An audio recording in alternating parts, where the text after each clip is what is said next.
Good afternoon, everyone, and welcome to the 2018 Tube Feeding Workshop.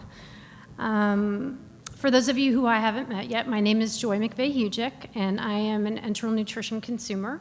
I've been on home enteral nutrition therapy since 2010, and before that I was on home parenteral nutrition therapy. And I'm on the Oley board of trustees, and I'm also an Oley ambassador. And I really look forward to meeting you all after this session if we haven't met yet.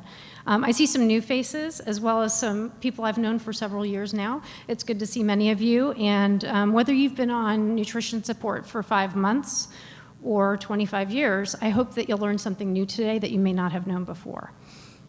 I'd like to thank Chris Nader and Nestle Health Science, Chris is in the back, for partially sponsoring today's event. I have learned so much over the years. Even when I think that I'm not going to learn something new, I guarantee you I'll learn something new from each of you today.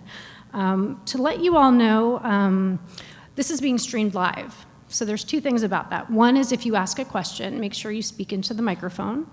The other thing is if you're going to share any personal health information, just be aware that it's being recorded and streamed live, so that information will be included. I'm going to do a quick run through of the agenda for today, and then I will announce our first two speakers.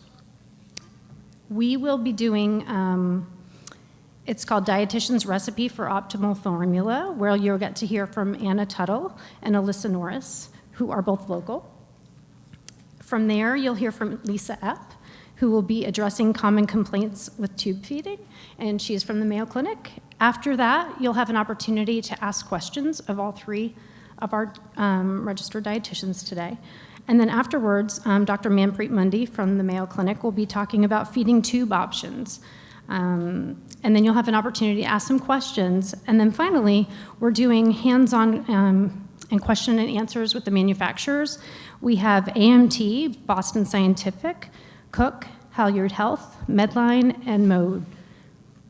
So you'll have an opportunity to stop by, look at their products, ask questions, even more so than you might be able to do at the table. You'll have access to each of them. All right. Well, Alyssa Norris is a registered dietitian at Le Bonheur Children's Hospital. There she works in the Level 4 Surgical Neonatal Intensive Care Unit, in addition to the Children's Intestinal Rehabilitation Clinic, managing the short bowel and intestinal failure patients in the tri-state area. Her interest in research includes very low birth weight infants, oral aversion in gastrointestinal surgery patients, and fiber as a treatment for short bowel patients. She's a member of the American Society for Parenteral and Enteral Nutrition, ASPEN, and is a contributor to the ASPEN Neonatal Section newsletter and social media team, and is a member of the ASPEN Professional Development Committee.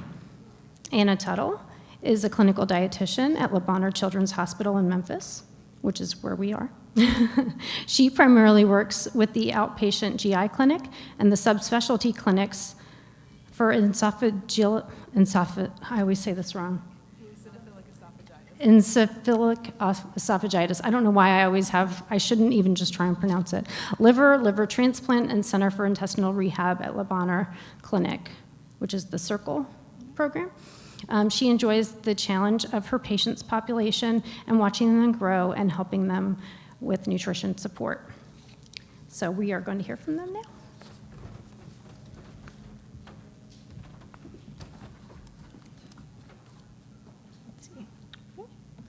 Thank you for that kind introduction.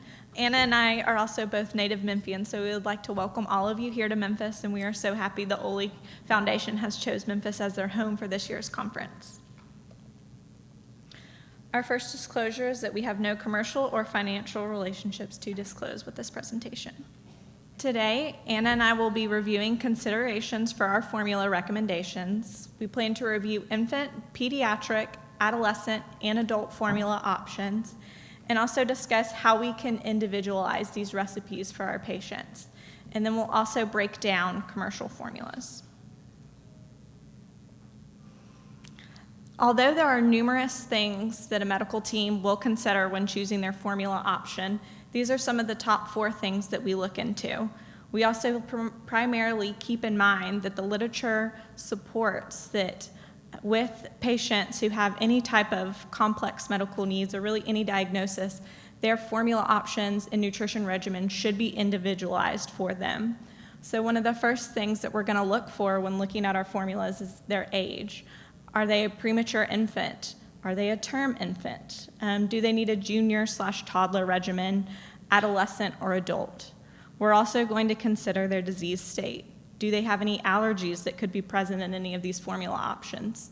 Do they have short bowel syndrome, any congenital heart defects, renal impairment, and many more disease states that can determine what type of formula would be best for them?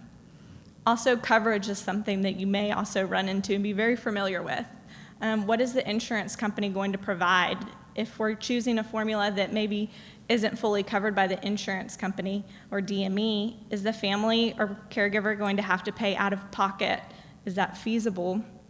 Or is some of these formula companies going to offer an assistance program or other foundations that offer an assistance program that could help of our patients out? And then a big also consideration is the calorie concentration. How are we going to mix it to individualize a best recipe for this patient? Also, are we going to be using powder versus liquid? And then also there's a lot of different modulars that I'll get into that we can also add to make sure that we're choosing the optimal formula for our patient. So I'll first talk about some infant formula options. There are dozens and dozens of infant formulas out there.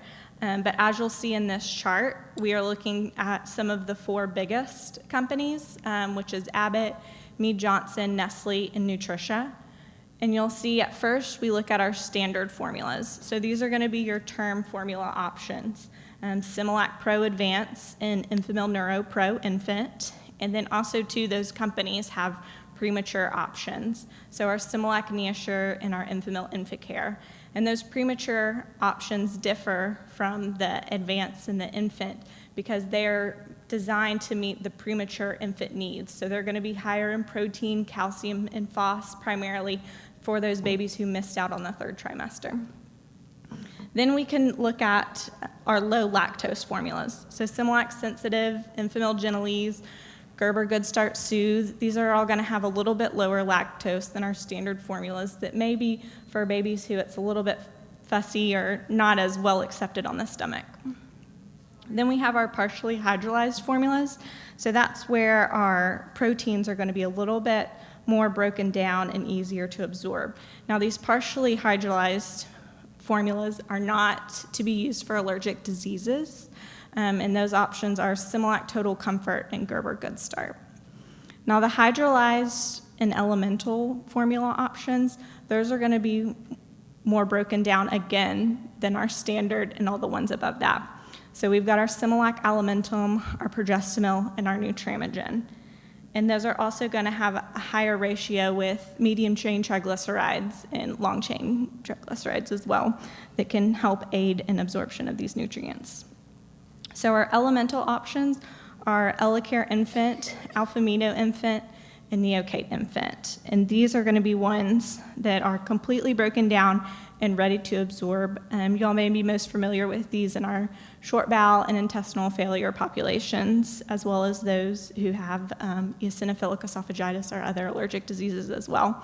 And their carb source is usually going to be corn or sucrose. So also too, with these formulas, infant-based, the premature infants come 22 calories per ounce, and then your standard term formulas, as well as the Elecare, Neocate, Alphamino, all come 19 to 20 calories per ounce. And we say that's how they come, that's how the ready-to-feed versions are available, and then also if you mix per the instructions on the back of the can. These can be changed, though, with input from your medical team for a variety of reasons. If we're looking to optimize growth, if we're fluid restricting, if we're worried about malabsorption and need to provide extra calories, you can mix these differently with advice from the medical team, but there's also other modulars that we can add to the feeding regimen to really personalize it based on how the patient is doing and what they're able to absorb and grow off of and tolerate. When we do change the way that we're mixing it, more powder versus water, that can change the osmotic load. And what that means is that if we're having a higher osmotic load, the ingredients are going to be pulling water into the stomach and can cause high output or diarrhea, which is something that we would love to avoid so that our patients can thrive and grow. And so with fat modulars, it won't change the osmotic load, so those might be commonly used. Some of the options for that are canola oil, soybean oil, corn oil, and corn syrup. Those are more readily available to our families and you can grab at the store. MCT oil, microlipid, liquigen, liquid protein, promote liquid protein, and Benecalorie are options that are usually going to be still readily available for order provided through insurance, but also some options if we're looking to add some fat or protein modulars to our recipe. We also have an option of powdered modulars. So that's going to be some of your fibers, your protein again, cornstarch, duocal, non-fat dry milk readily available, polycal, soul carb, or rice cereals occasionally used. And again, these charts just look at how much we would need to add and how many calories or protein that we can get from these added modulars. And I'm going to pass it over to my colleague, Anna Tuttle. Thank you very much. So I'll be talking about some of the formulas we use for our pediatric population. So that's 1 to 10 years of age. And Alyssa already did a great job about talking about the differences in the standard, hydrolyzed, and elemental. But for our standard ones that we use Pediasure or Pediasure Enteral. There's also an Infragrow that has the toddler transitions that can help to transition to out of the infant formula. Also, Boost Kid Essentials and Nutrin Junior. And these are some that can be used as your sole source of nutrition, or sometimes we'll use them as supplemental nutrition as well. And then we have some increased calories also for the Pediasure 1.5 and the Boost Kid Essentials 1.5. So that's something that we might use in the patients who can't handle a high volume of fluid. So we can use that with them as well. So that's a good option. There are also the hydrolyzed protein or the hydrolyzed formula. So those proteins are a little bit broken down to help with absorption, and that's the Pediasure peptide that comes in the standard concentration, and also the 1.5. Nutramigen toddler is also available, and Peptamen Junior for the 1.0 and 1.5. And we use these a lot in our short bowel populations, as well as with some of the liver transplant children I work with. We use a lot of these products because it's broken down a little bit, so it really can help with that absorption, so I can see some good growth with these patients. For the elemental formula, we have the Elecare Junior, Pure Amino Toddler, Vivonex, Alpha Amino Junior, and Neocate Junior, Neocate Splash. And as Alyssa mentioned, we use these a lot with our short bowel patients since they're amino acids. They're already broken down into that amino acid form, so that really helps with the absorption when they're missing some of their intestines. And the Neocate Splash is now nutritionally complete, so that can also help with some of those patients who don't want more of the milky formula that's available. So I just like this chart a lot because it shows the difference in the peptide change, so I'll show this to patients and their families sometimes. So at the top is the protein in your regular formula, so that's intact protein, those chains. And then in the middle, you have your hydrolyzed formula. So like I was talking about, they're a little bit broken down, some intact there as well.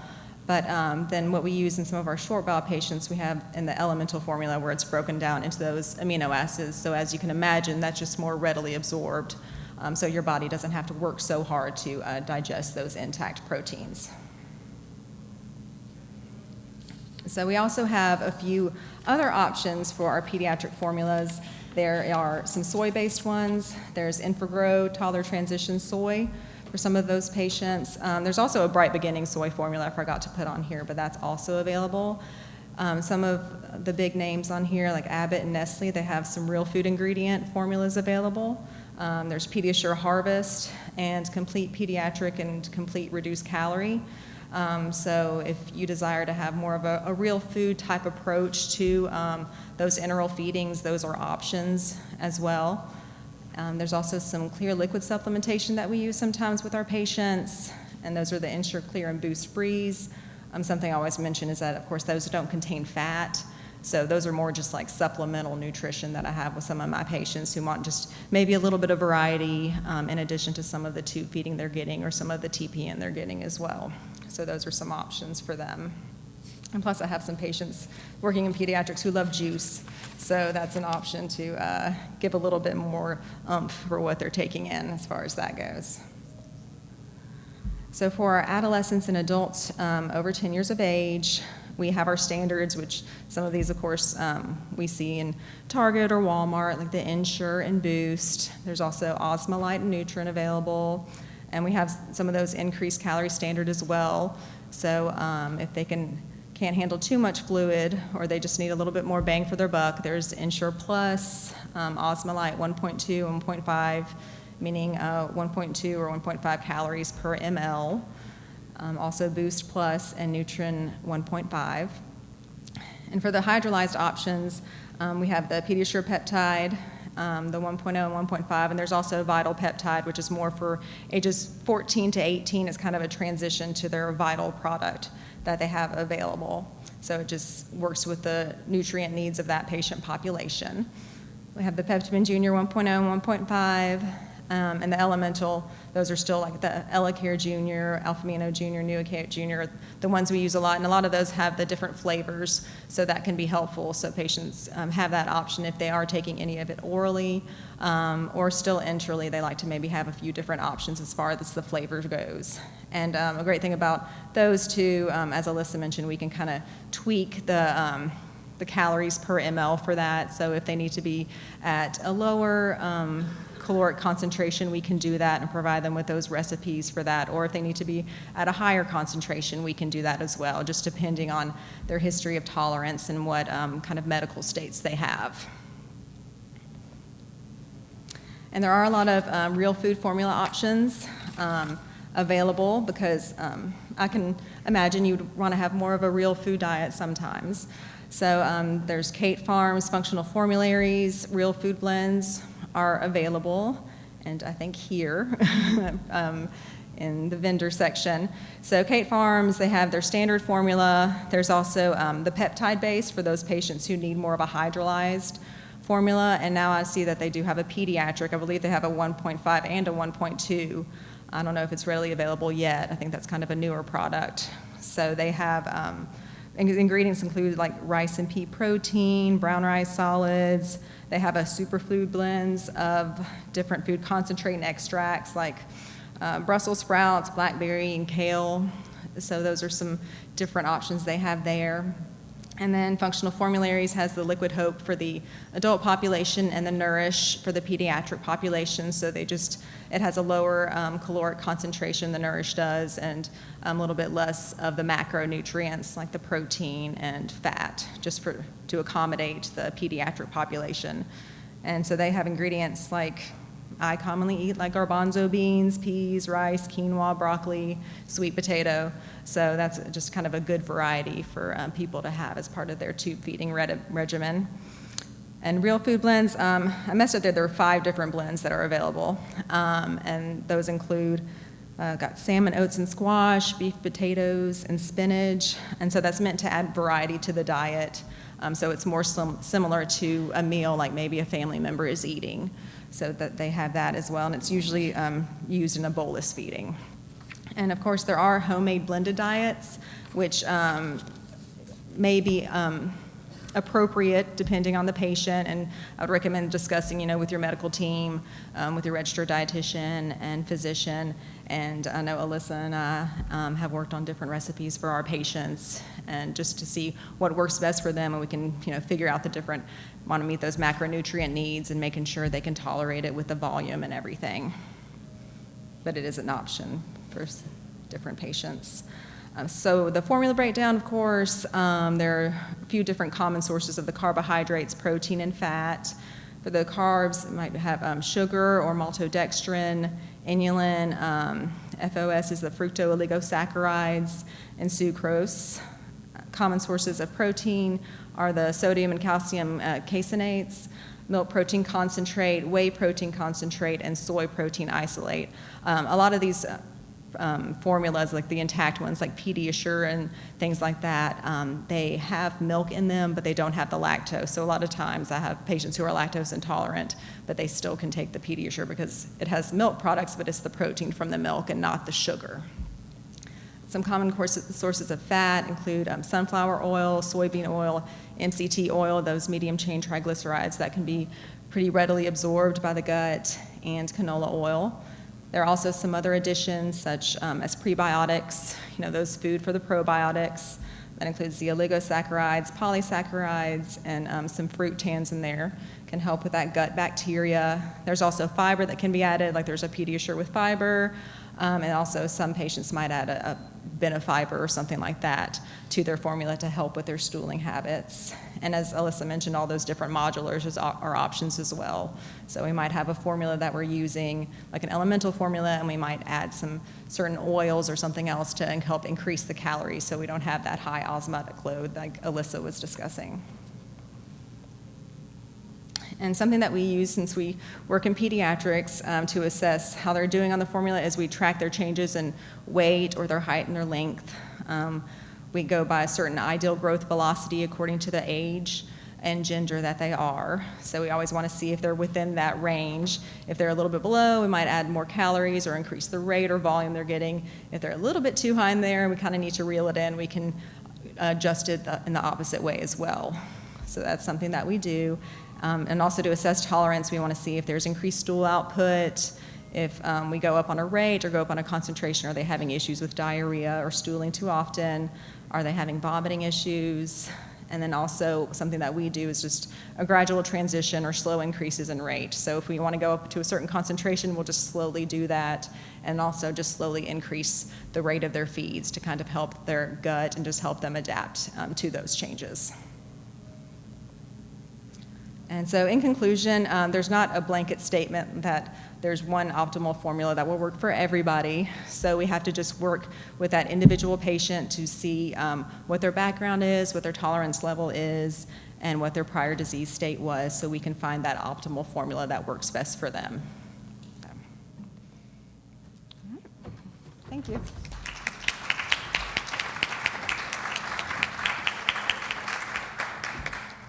Thank you, Alyssa and Anna. Again, hold your questions, and we will be hearing from Lisa Epp now. Lisa is a registered dietitian nutritionist at Mayo Clinic in Rochester, Minnesota, and assistant professor in nutrition at Mayo Clinic College of Medicine. She is a member of the Academy of Nutrition and Dietetics, as well as the American Society for Enteral and Parenteral Nutrition, ASPEN.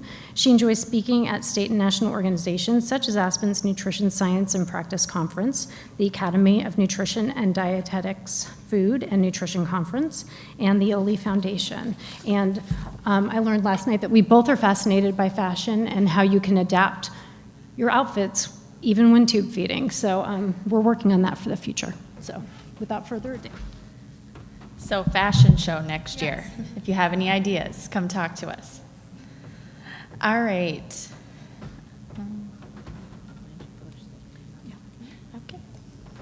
Okay, I have 3 financial disclosures here, but I will be using just evidence-based practice guidelines today. So I thought you might be interested to know how many people out there are on home enteral nutrition. We haven't been able to answer that question very easily, and Dr. Mundi went through a lot of work with our team to kind of get information from Medicare, as well as some of the largest infusion companies to really just estimate how many people are at home on tube feeding in the United States. So over 400,000 is the number that we came up with, and we know that that's probably an underestimate because we know that a lot of consumers are not using a supply company or an infusion company to get their home enteral nutrition supplies, and so the population's a little bit harder to capture. One thing, though, that I think you would find very interesting is that Medicare spent almost $600 million on home enteral and home parenteral nutrition in 2014. And so really looking at the management of specifically the population we're talking about today, home enteral nutrition, is very decentralized. And you might find this in your own community, is that Medicare and the infusion providers are estimating that one physician is managing about 1.5 patients on home enteral nutrition. So that makes it harder, to find those resources and people to connect with, maybe in your local community, which is what is great about coming to a conference like this. And just to give you a little bit of perspective here, so last year, we managed 2,000 patients on home enteral nutrition. So what I would like to talk about today are kind of those common things that those patients call with questions about, or that we try to manage by keeping our patients out of the hospital. So we all know that healthcare is changing and everyone's trying to save money, and that includes with home enteral nutrition supplies, but also for hospital admissions. So we know that we're in a changing environment where cost is part of our decision-making equation, if you would say, and that we have penalties if our patients come back into the hospital with dehydration, for example, or a tube site infection, or granulation tissue that someone thinks is their stomach coming out of their tube site. And those are the kinds of things that we want to teach people to manage so they aren't coming into the hospital to get care for those things. Blenderized tube feeding is another change in the management of home enteral nutrition, which may be complicating managing patients, especially for that physician is only managing 1 or 2 patients, may not be able to provide as much resources. Internet and support groups are changing the way we look at managing our patients as well, and really are helping clinicians to reach patients with similar situations. So it's hard to estimate the complications that happen with home enteral nutrition, but it's been estimated that between 5 and 30% of people who have tubes get infections. It's hard to estimate other complications like tube clogging or formula intolerance, but what we do know is that having a team of people that you can go to help you manage these can decrease complications by about 20%. So that's how I get paid. So I want to review, like I said, some of the top complications that our patients have, and kind of how we help them manage those, and hopefully you'll find some things here that can help you or your loved one. So we're going to talk about dehydration, diarrhea and constipation, weight concerns, and I'm not really going to go into formula options, but just kind of a statement about formulas. So this is going to be kind of an interactive case report, so I'm going to ask you to raise your hand and answer some questions here. So first case report, 4-year-old with cerebral palsy, has a G-tube and struggling with constipation. Tube feeding is 100 milliliters of Pediasure 1.5, 6 times a day, with a 10 milliliter water flush after the feeding. So the feeding is providing about 530 milliliters of water, and we estimate the fluid needs to be a little over a liter of water. What do you think might be a concern here? Anyone? Yes, in the white jacket. Not enough water. Yep, only getting 10 mils of water flush. So a solution may be, because I would assume that doing, a small bolus of a 1.5 concentrated formula, probably that they can't tolerate a lot of volume at one time. So a solution might be to do water overnight or something like Pedialyte overnight to meet hydration needs. So some things about dehydration. causes dry skin, can cause headaches, just general fatigue, also can worsen constipation.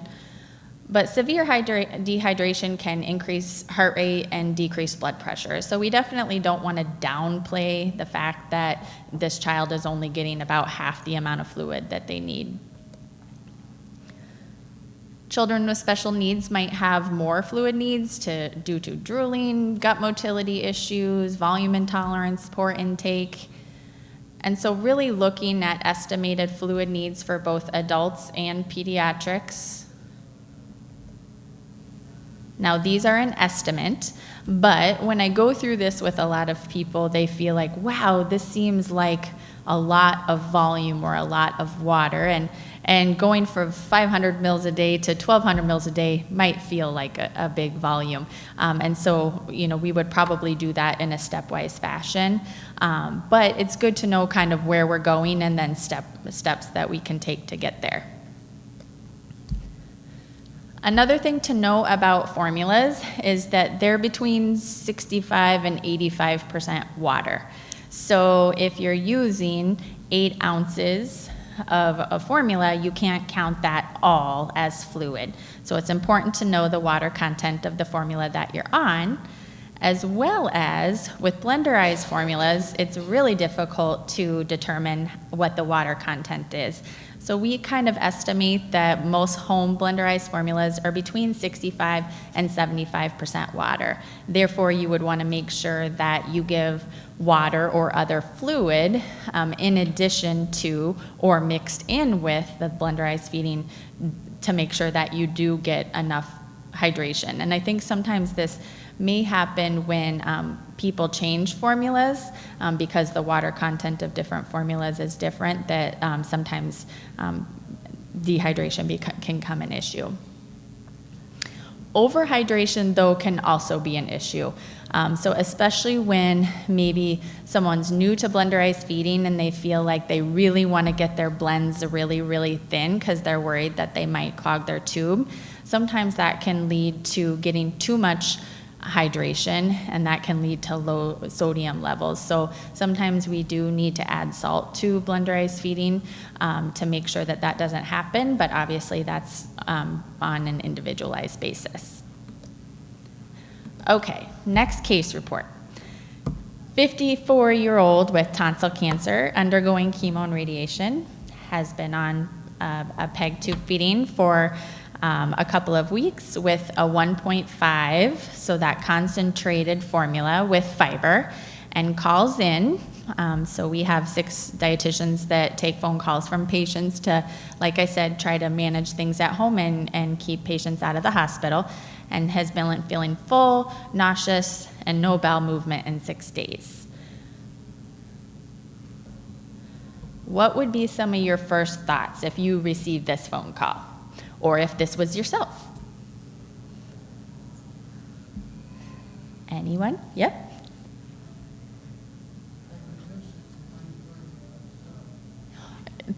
Not using such a calorie concentrated formula. Okay, so more fluid would come with that, definitely. Any other thoughts? Constipation. More water? Mm-hmm. Yeah, so I would kind of ask some questions. How much water flushes are you doing? And then you kind of need to decide, is fiber helping or is fiber hurting? And fiber can be tricky. Fiber can help with constipation, but it also can cause constipation if you're not getting enough fluids. So sometimes we might need to think about that. Also thinking about previous diet habits. I always think of that, Iowa farmer who gets a tube and he tells me, I've eaten meat and potatoes my whole life. And then maybe now he's getting a lot of fiber from maybe fruits and vegetables in his formula. And he's thinking, I'm full, I'm bloated, I don't feel comfortable. And that's a big change in diet. So maybe thinking about more of a gradual change. And then also just looking at medications that may be causing constipation, like pain medications. So like I said, fiber can be tricky. Fiber can help have more bowel movements when you're not having very many.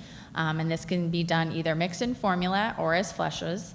But increased activity is also a way to manage constipation, as well as meeting fluid needs, or using something like pear juice or prune juice as some of your fluid flushes, rather than just water, can kind of help stimulate and move the bowel, and use something other than a medication. Diarrhea, on the other hand, can also be kind of helped with fiber. So using soluble and insoluble fiber can help kind of slow down the gut.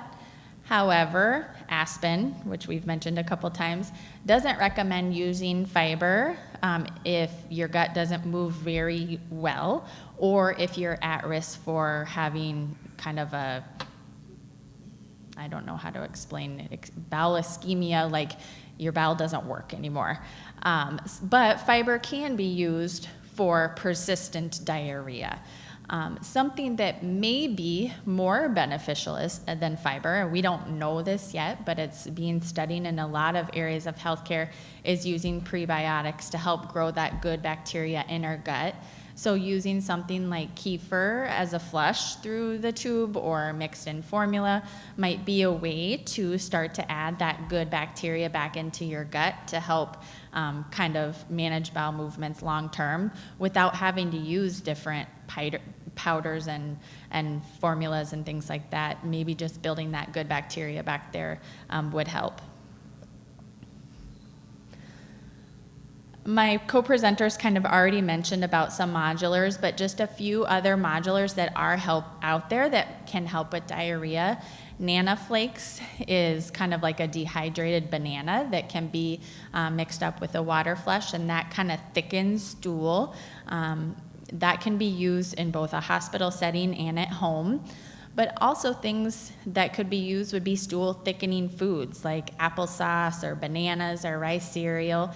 That could be used as just a bolus or part of a feeding that would thicken stool.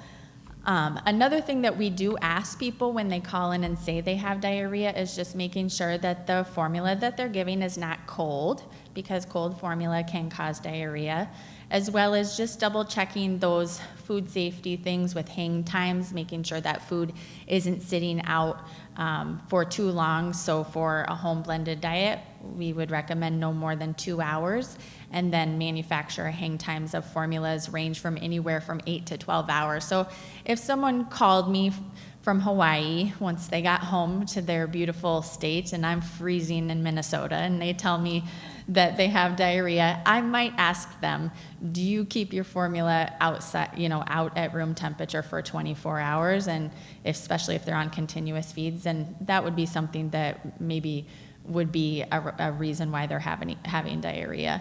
And then lastly, if feeding is going too fast, if the intestines just can't absorb that quickly, then we might have them slow down the rate. Okay, so this might be a little bit opposite of what you're used to thinking, but when we look at kind of our country as a whole, I think it's important to kind of look at this case report. So 30-year-old history of gastroparesis, has a weight loss of 15% in the last 3 months. Body mass index is now 32, and if you don't know about body mass index, which I'm sure you do, that is kind of in the obese category. But they got a jejunal feeding tube and started on enteral feeding, and her husband calls in and says, she's not gaining weight, she still looks so thin, can we have more calories? So how would you answer that question, or what would be some of the things you might think about when it comes to that? And Lisa has a microphone, so raise your hand if you're going to answer. I know, exactly. Okay, well, some of the things that you may not think about is, and these are things that are hard to talk about. Weight is uncomfortable to talk about, but 70% of Americans are overweight and 50% don't know it.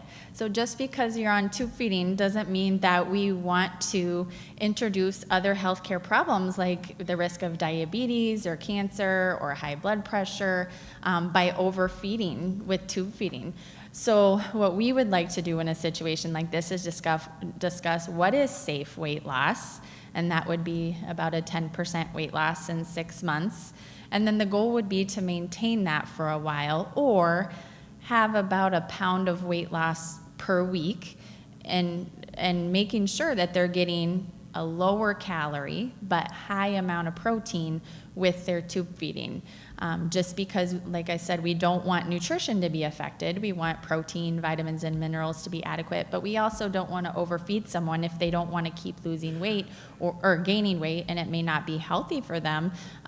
This would be an opportunity for us to help them in a little bit of weight loss. On the flip side, though, we definitely have patients that do need to gain weight and do need to grow. So the first thing we would say is we would want someone to be as active as possible to prevent muscle mass. And I think prevent muscle mass loss. And I think we're gonna see a lot more about this just in hospitals that are starting to have bikes, stationary bikes put in rooms to help preserve muscle in hospitalized patients, and just looking at lean tissue and muscle tissue as kind of a predictor of a better quality of life. So it's not just about the nutrition, darn it. But there are ways that we can increase calories. So what would be some of those ways? So we mentioned a few of these before, but using additives like DuoCal or Benecalories, so either a powder or a liquid that could be mixed in something. And something like Benecalorie, for example, has 330 calories in 45 milliliters. So if you think of your syringe, you get a large amount of calories and a small amount of volume. Where DuoCal, 42 calories in a tablespoon, that can be mixed into things. Just regular cooking oil can definitely be used as well, like a tablespoon is 15 milliliters on your syringe, and you get 120 calories out of a tablespoon of olive oil. So when you're thinking about flushing, that's a very small amount of a flush with a large amount of calories.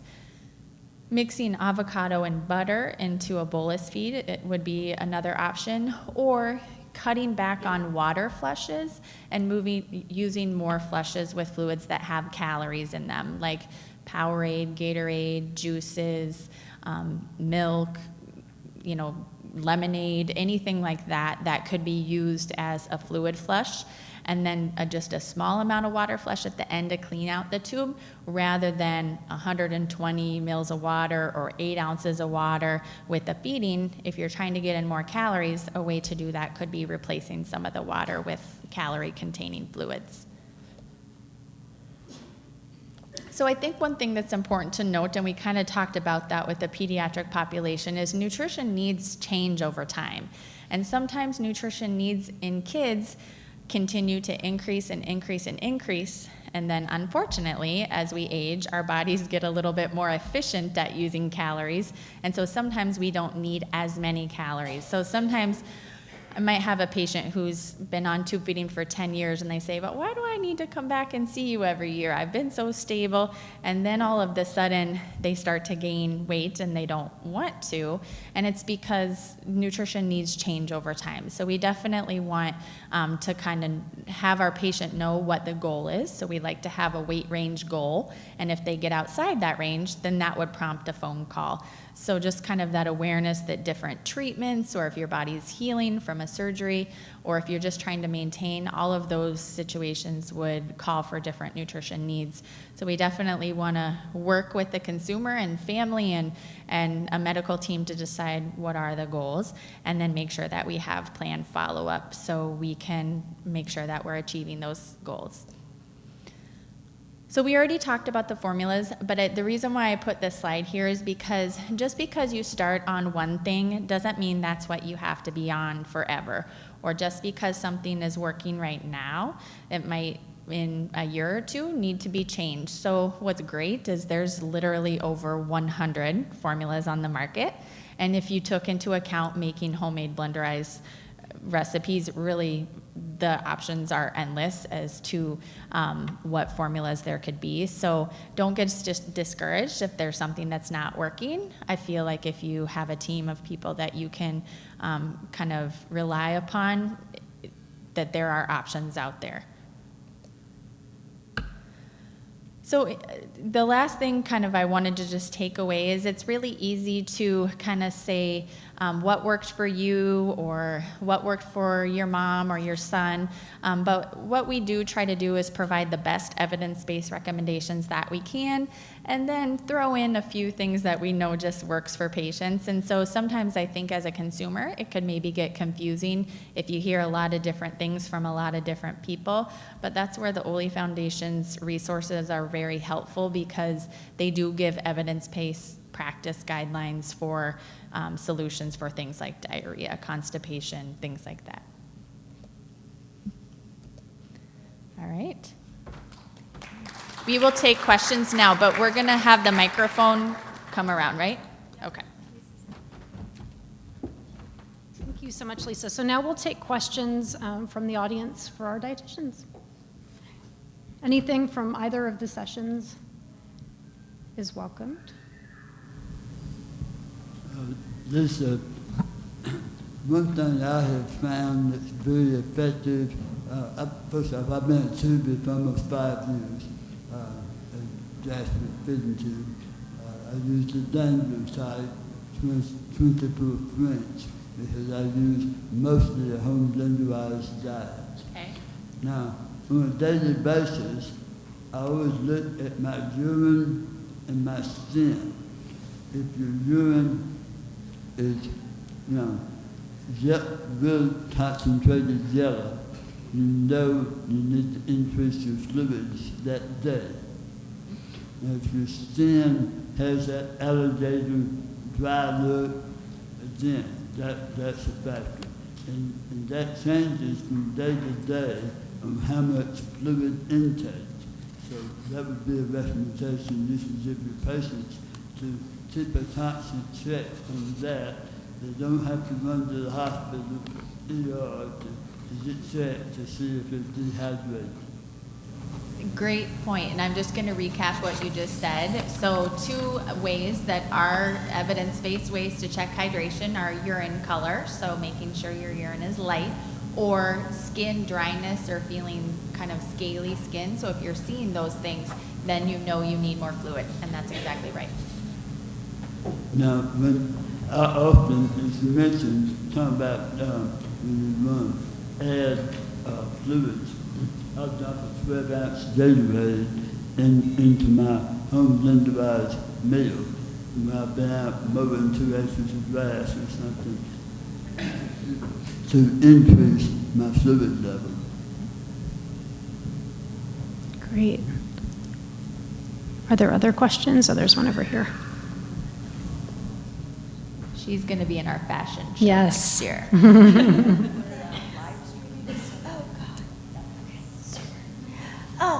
What is the difference between prebiotics and probiotics?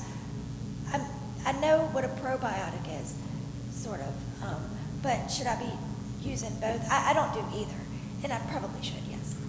Okay, I hope I can give this justice, but the way I think about it is I think of probiotics being the bacteria that are in our gut that we want to be there. But we need prebiotics, which are basically food for the bacteria, in order for them to have food to grow and to stay in our gut. So in order for the probiotics to work, you need prebiotics, which is fiber, like fruits and veggies and added fibers that can feed those things so they do stay in our gut. It's a great question.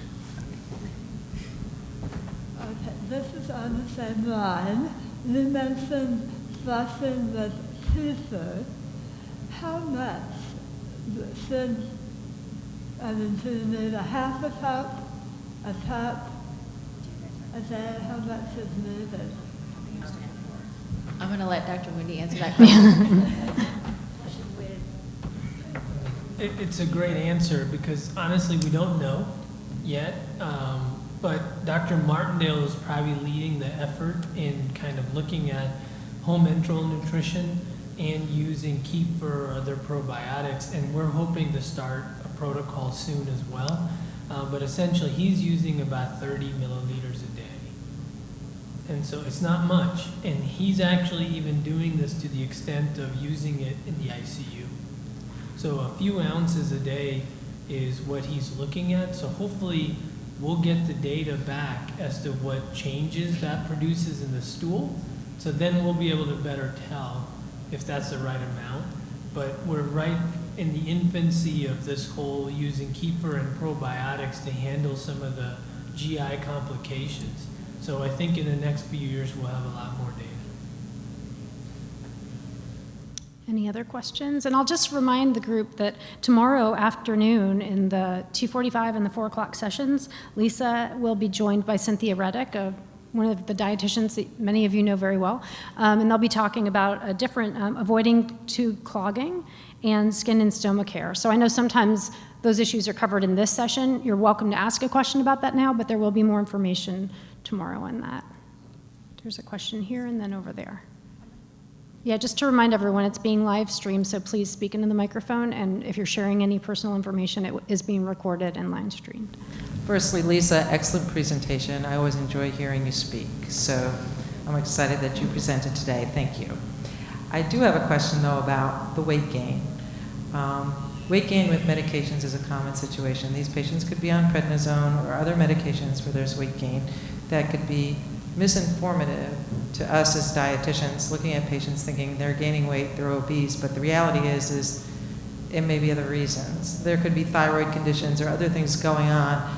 So how, I don't want to put you on the spot, but would you be able to assist in guiding and how you deal with that? Well, to be honest, we still probably do underfeed in that situation. And the reason why I say that is because a lot of times, you know, people are still able to eat some by mouth.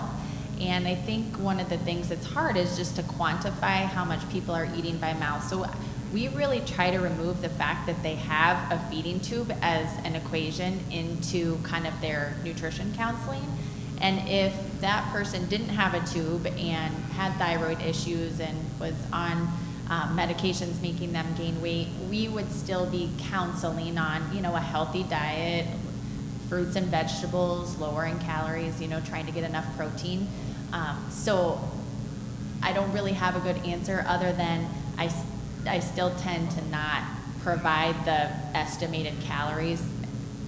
I probably still do underfeed. I don't know if you have anything else. I can add a little bit to that. I think this is one of the biggest challenges we're going to face, is the obese individual who's actually malnourished.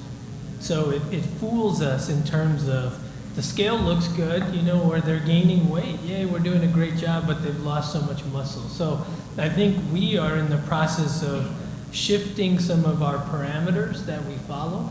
So one that we've now introduced is hand grip strength.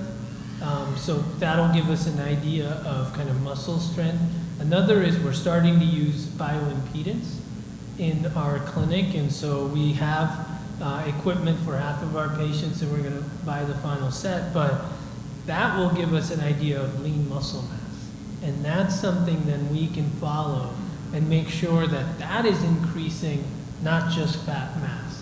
And it's very easy to do, and that way we can then tailor the enteral formula to be high protein, perhaps lower calorie than we normally would, but then following those markers like lean muscle. So make sure that our sarcopenic obese patient, we're not just looking at the scale, but making sure that they're gaining muscle, gaining a healthier sort of body composition. So yeah, it's a great question, and I think one of the biggest issues that we face now. Yeah.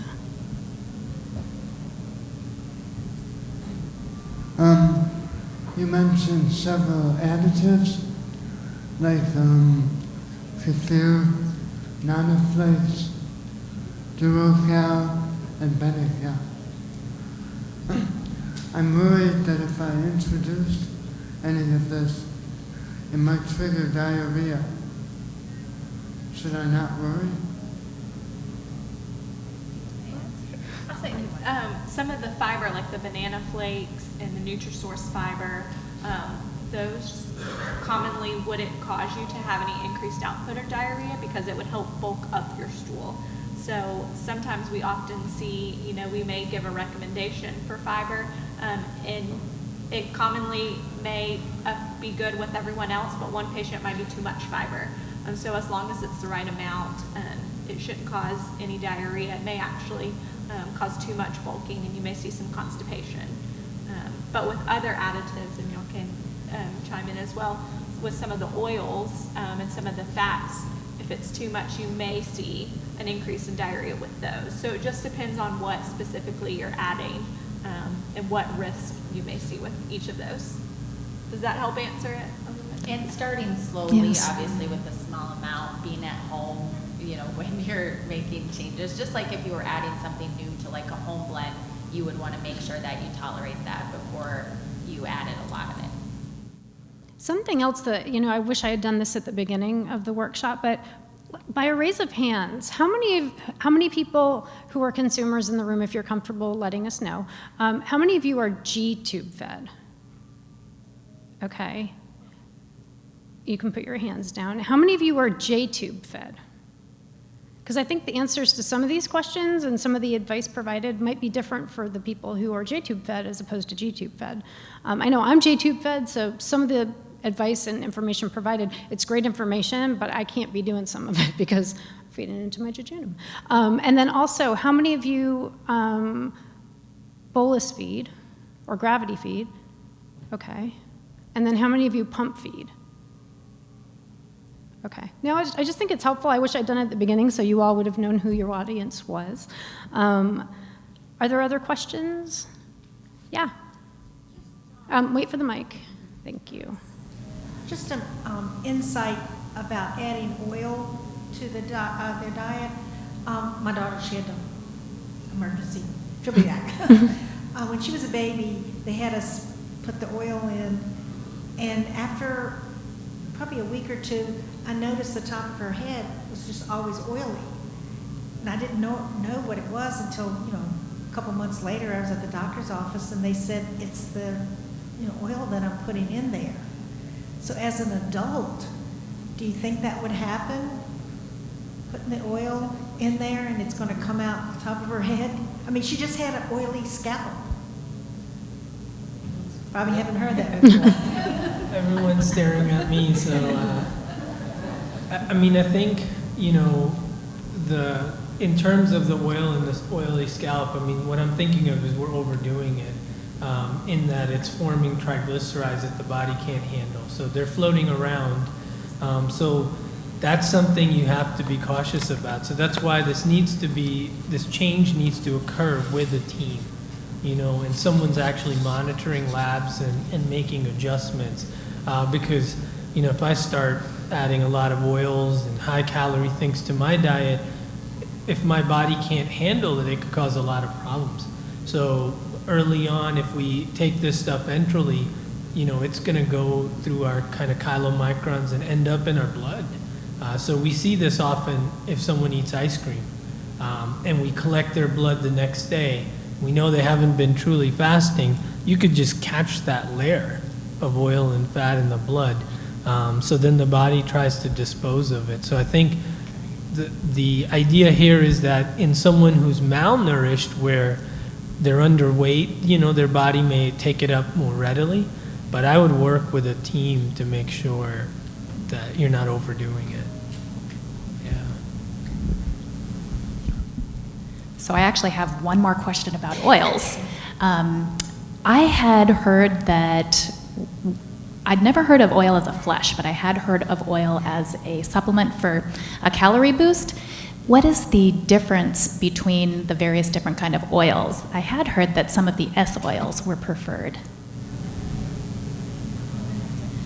So each of the oils they each kind of have their own combination. Essentially, they're all fat. So we also commonly with some of our patients will look at their labs and what they're needing. Do they need some more essential fatty acids? So we may be leaning towards different oils to help meet those needs. So it's kind of patient dependent on what their labs are portraying, what they're getting. Also, are they a combination of EN and PN? What we're looking at there as well when we're choosing what oils to add. And y'all can say what y'all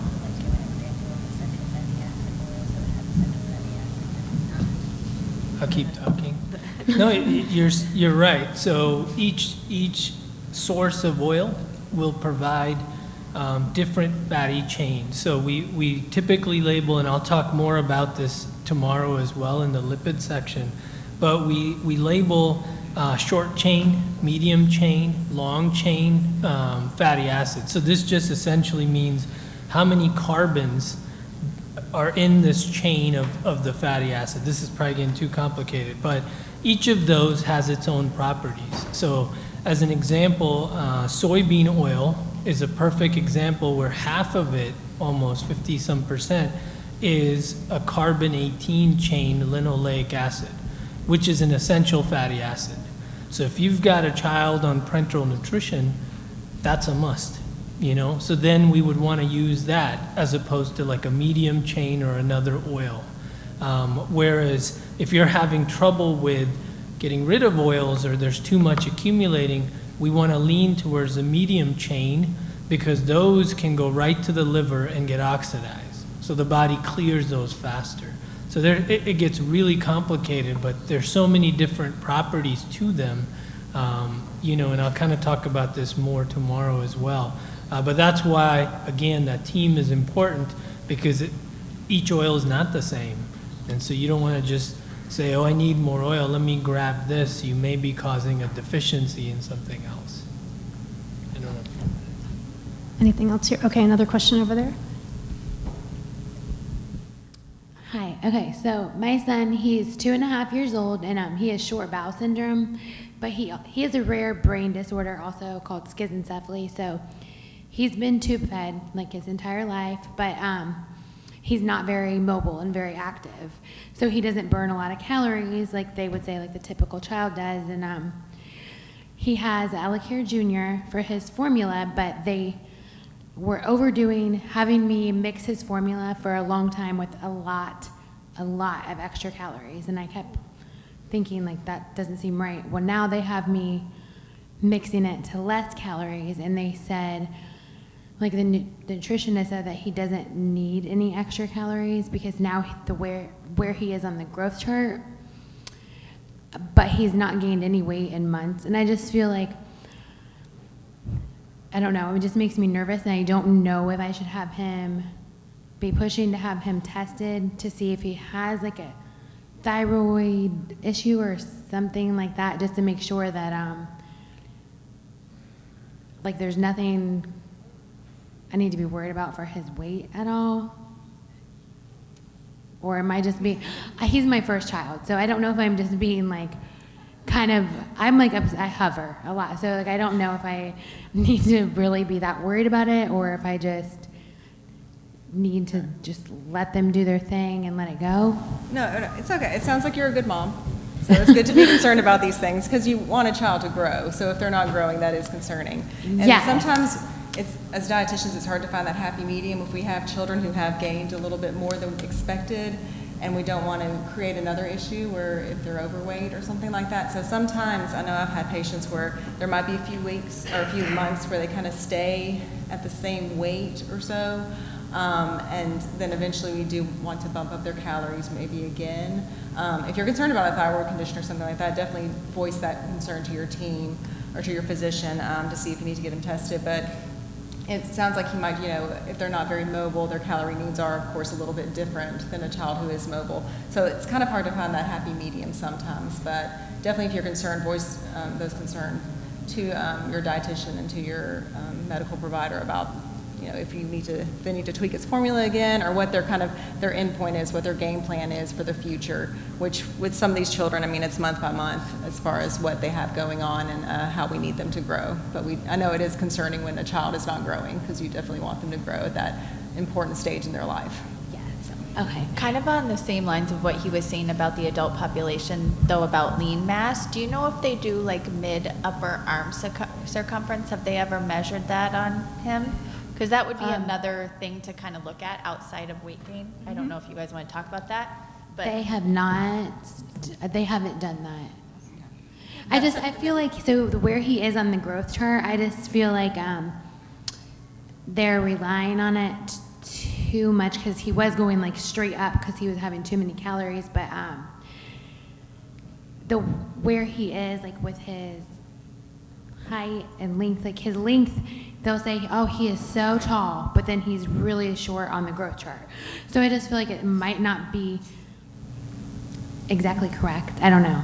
And that's something too we look at, are they proportionate as well? Because we don't want, when we look at a weight, that could be different based on their length, especially if there's different types of other disease states going on that can affect their length as well as medications. So like you said too, mid-upper arm circumference is a great indicator as well when we're looking at a nutritional status. Okay, thank you. Thank you. You've got another question here and then over there. Yeah, right here. Thank you. Two things. One, a favor. When you guys speak, could you just speak into the mic so that we can hear clearly? Because when you do it from far away, we can't hear very well. Thank you. My question was, you had put up on the board about supplements to add in for calories, and I was wondering if those were by prescription. The DuoCal and the something Benny calorie product, are those prescription or can I buy those at a pharmacy? DuoCal and Benacalorie you can buy on Amazon. I know that. Not all pharmacies probably carry them, but if you ask your pharmacist to get them in, you don't need a prescription. But sometimes if you have a prescription, they would be covered by insurance. It just depends on your insurance. Okay, I know we had one back here. Are there downsides to those that they should consider? Are there downsides to those additives, those calorie sources? The question was, what are they made from and are there downsides? So I'd say to speak on the downsides, it just depends. You want to make sure that you discuss it with your medical team. That way that you're adding the appropriate amount and you're not going to run into other issues like we discussed, like with the added fats or risk of diarrhea or even dehydration on the other end. So it's not necessarily often a downside in the product, it's how it's used. So you just want to make sure that it's used appropriately and discussed with your medical team.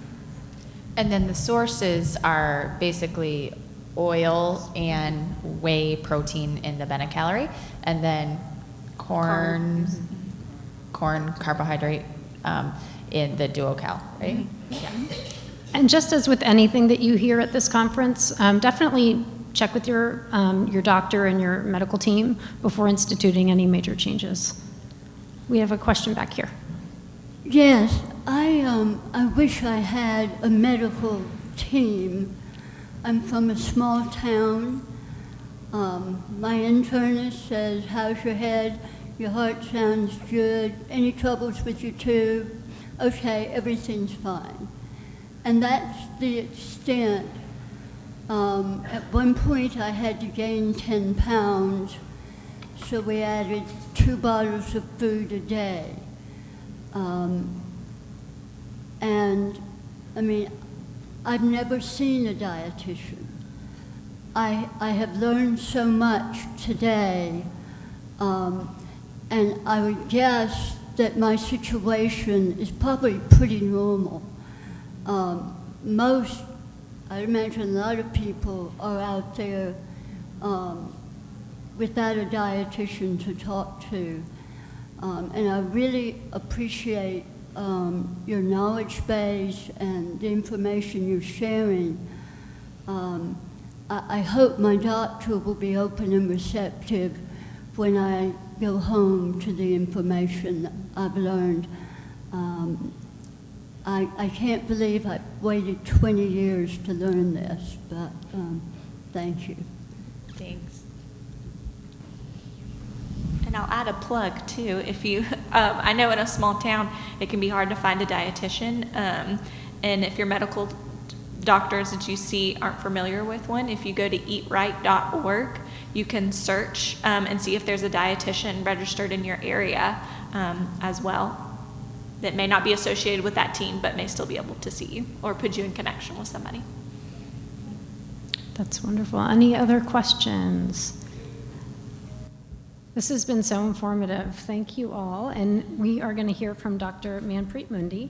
He is a graduate cum laude from the University of California, San Diego, With a double major in psychology and chemistry, he obtained a degree of medical doctor from the Keck School of Medicine at the University of Southern California. Dr. Mundi completed a residency program in internal medicine, followed by a fellowship in endocrinology at the Los Angeles County University of Southern California Medical Center. After completing the fellowship, Dr. Mundi joined the Mayo Clinic Division of Endocrinology as an NIH training grant fellow in the Dr. Michael Jensen lab with a research focus in fatty acid metabolism and obesity. Dr. Mundi subsequently joined the clinical staff at the Mayo Clinic as a consultant in the Division of Endocrinology Nutrition core group. His clinical focus is on obesity and malnutrition with a special interest in home and inpatient nutrition support. Dr. Mundi is currently an associate professor of medicine and holds the leadership positions of community core group chair and outpatient nutrition core group chair. He's also the medical director of the Home Enteral Nutrition Program and associate program director for the Home Parenteral and Enteral Nutrition Program. The HPEN program at the Mayo Clinic assists 700 to 1,800 patients per year in initiating IV nutrition and tube feeding, and typically follows 1,700 to 2,000 patients annually who receive nutrition support at home. With HPEN program, Dr. Mundi takes a very active role in research with the goal of continuing to improve the quality of home nutrition support. And Dr. Mundi is also on the Oley Foundation Board of Trustees. I've had the pleasure of working with him on the board for a little over a year, and we are so grateful to have you speaking with us today.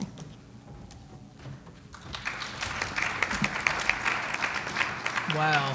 Thank you for that introduction. That was impressive. And so the task I've been given is to talk about enteral access and to kind of go over what are all the various options we have available to us. I don't have any disclosures pertinent to this talk. And what I've done is I've kind of gone through all of the various options we have on how we get access to a patient to feed them. I've brought in some videos from colleagues who are gastroenterologists, so I'm an endocrinologist, and I've had to trim them to make sure, you know, the audience isn't a little put off by it. We still have dinner to go. So, you know, bear with me, we'll see how they work. And then I want to transition into ENFIT, which is, I think, one of the biggest changes that's taking place in home enteral nutrition, go into some of the research we've done, some of the research the FDA has done, and then our hope is to have a few question and answer sessions and then really delve into some of the new tubes that are coming out. So with that, I'll get started. Essentially, this graph shows you in detail, and it's going to be hard for me to point. I can point here, but okay. I don't know if I can get that angle. I'll lean forward, but it's okay. I'll just point to things. So essentially, when we're looking at enteral access, we're dealing with a situation where a patient is no longer able to eat safely. So in that case, and this could arise from a stroke, you know, where they're no longer able to protect their airway. In the adult population, we also see cancers such as head and neck cancer, esophageal cancer, or even stomach or beyond that, pancreas. So a lot of cancers start to cause obstructions. So because of this, patients can't eat, yet we need to provide them nutrition. We talked a lot about the microbiome. We talked about, you know, bacteria in our gut. So still the best way to provide nutrition, if possible, is through the gut. That's the way we like to feed. So then how do we go about doing this? One of the options, and this commonly happens in the ICU, critical care docs are very quick at doing this. In fact, within an hour of hitting the ICU, patient will have a nasal tube put in. And whether it's an oral gastric, so those are called OG. You may see that in medical records, but that just means through the mouth going to the stomach. So OG. Nasogastric is a more common option, and that essentially means going through the nose to the stomach. So those are two common ways we can get access. If the obstruction is beyond the stomach and we need to feed into the intestines, then we can do an NJ, or an ND. And the D part refers to the duodenum, as you can see right there. That's that first part of the intestine right after the stomach. The J refers to the jejunum, which is the second part of the intestines, and those come after the duodenum. So those are ways we can have access in the hospital to feed the patient. If we're then starting to see that this individual is going to need nutritional support for longer, like many of you here, then we start to move ahead with percutaneous tubes. And those I've listed there a number of ways we can place those. So again, tubes could be placed in the stomach, and those are typically called percutaneous endoscopic gastrostomy, PEG. You'll hear that a lot, but that essentially means we went through the skin, not the nose or the mouth, and we did it with endoscopic guidance. So typically this is our gastroenterologist doing this. You can also hear the term surgical gastrostomy. That just means the surgeon did it, but if they needed to, they use laparoscopic technique. They go actually into the belly and make sure they're going into the right location. So that's another way it could be put in.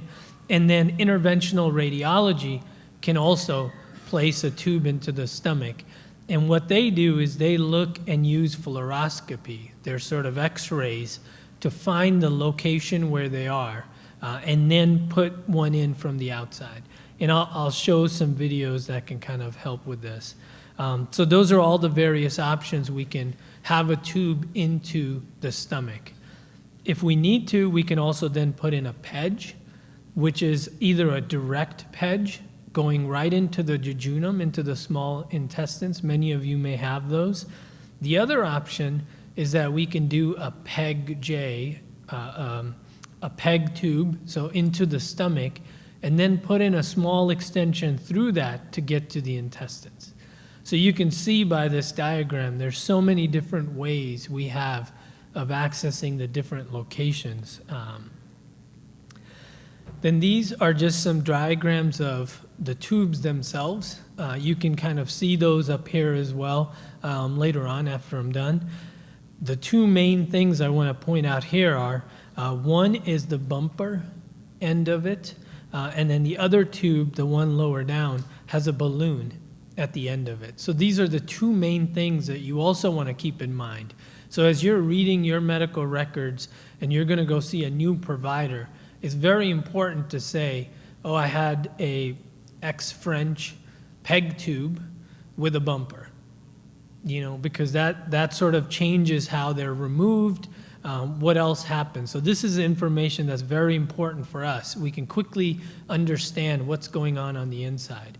The bumper tubes are what we and our GI colleagues place initially. So they will usually start with a bumper tube.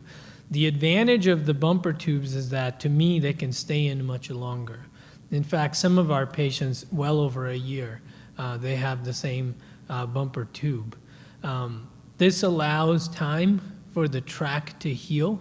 And by that I mean, in normal anatomy, the stomach is free floating.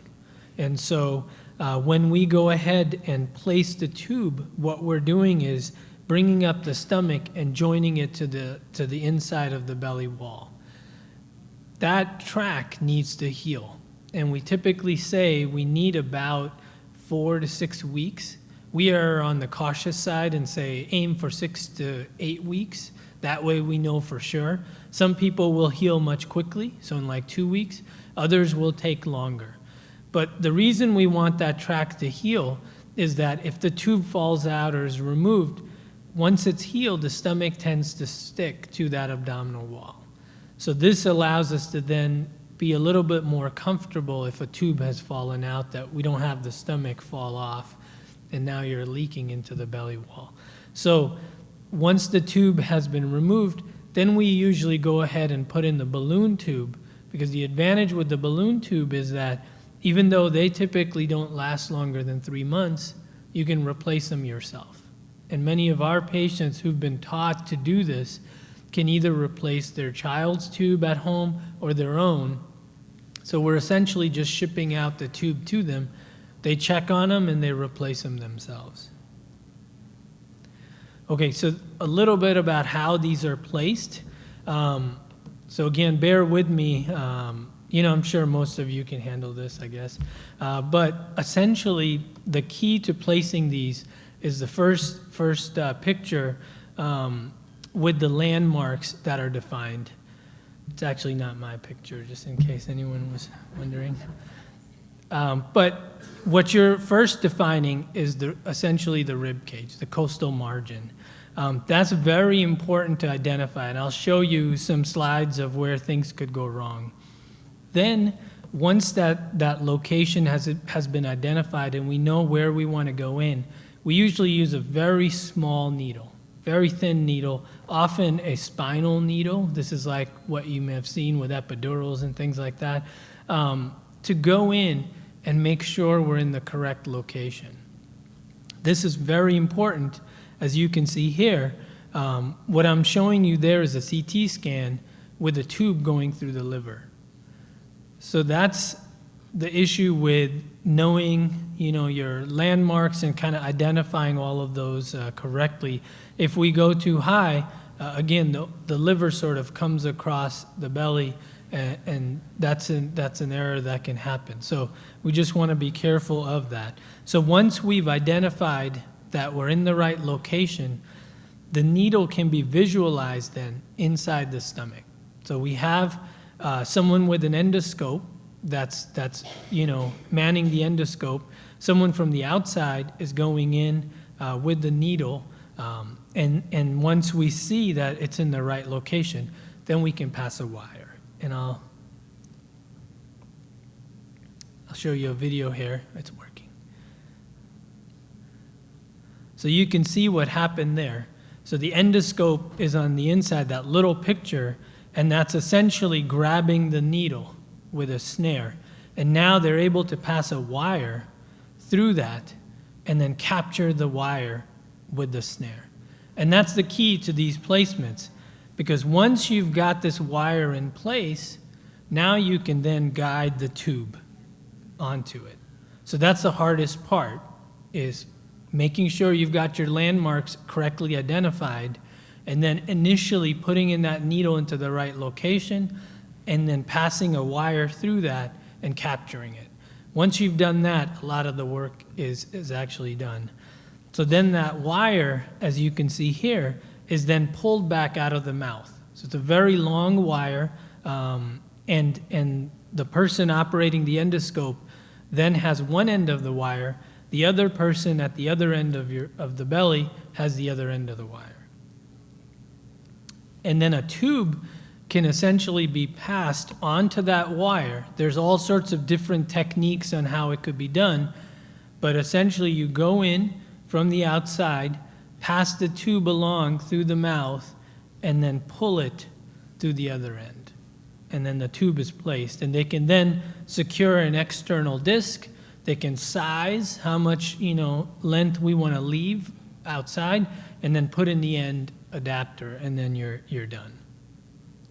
So you can see here that we make a loop over the wire with that guide wire, and then essentially tighten that, lubricate the tube, and then just pull it right through the mouth. And this is it being pulled into the mouth along the wire, and then being pulled out the other end. So you can see it takes two people, and that's the placement of the G-tube. Okay, so as I mentioned before, typically our group starts with a bumper tube at the very beginning, and then when we need to replace them, we're replacing them with the balloon at the end of it. The other option we have for many of our patients is the low profile. They prefer this just because there's no tube then dangling, but again, this has to be measured. As you can tell, with the other tubes, there's that external disc that's adjustable.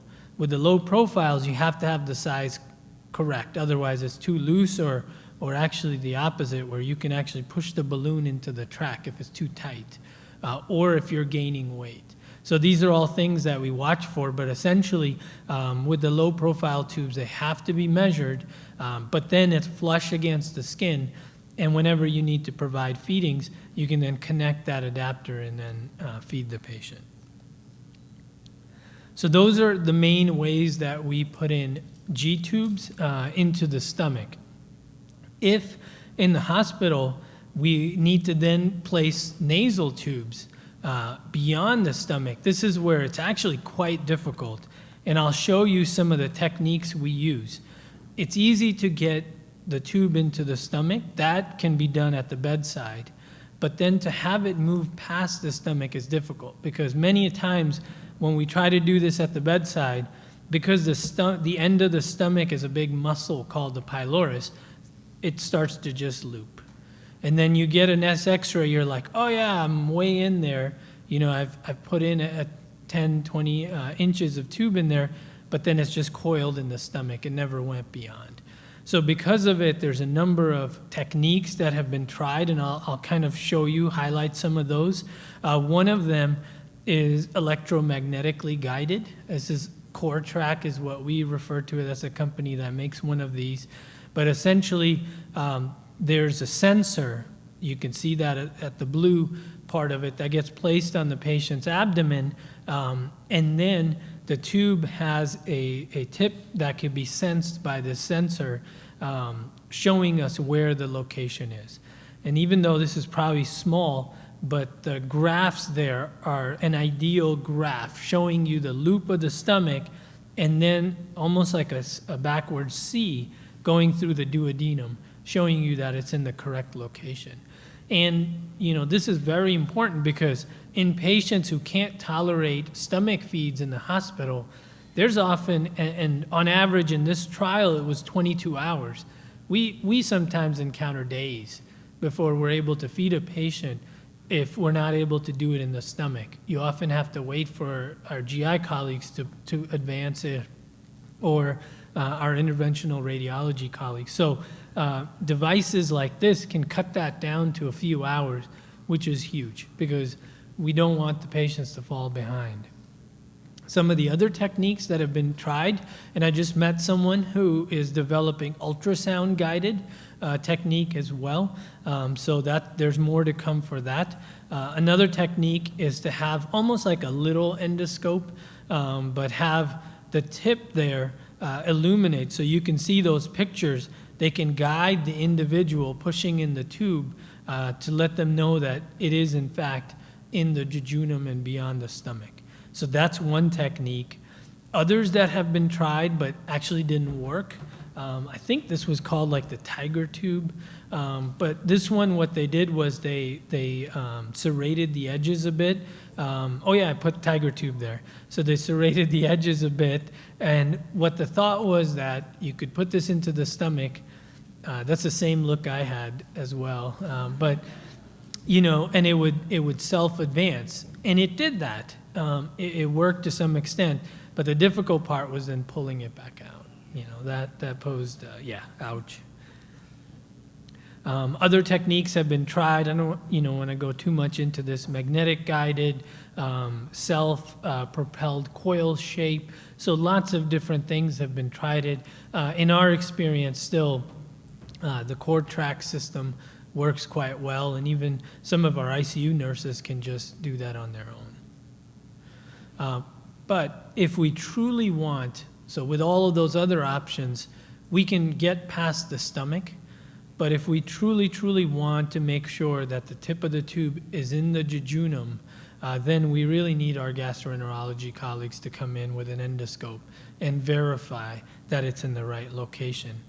And there's a number of techniques that could be used, but again, the guide wire is used. So one technique is to take the guide wire with the endoscope, make sure it's in the right location, pull back out on the endoscope, leave the guide wire there, and then just pass the tube, and re-verify that it's in the right location. Another technique is, well, if the patient has a nasal gastric tube in place, or you've gotten the tube up to the stomach, the endoscopist can then pull that tube along and then leave it in the jejunum. once they get there. So lots of different ways for us to get access in that regard. Another way, and I kind of bring that up here, is the PEG-PEG.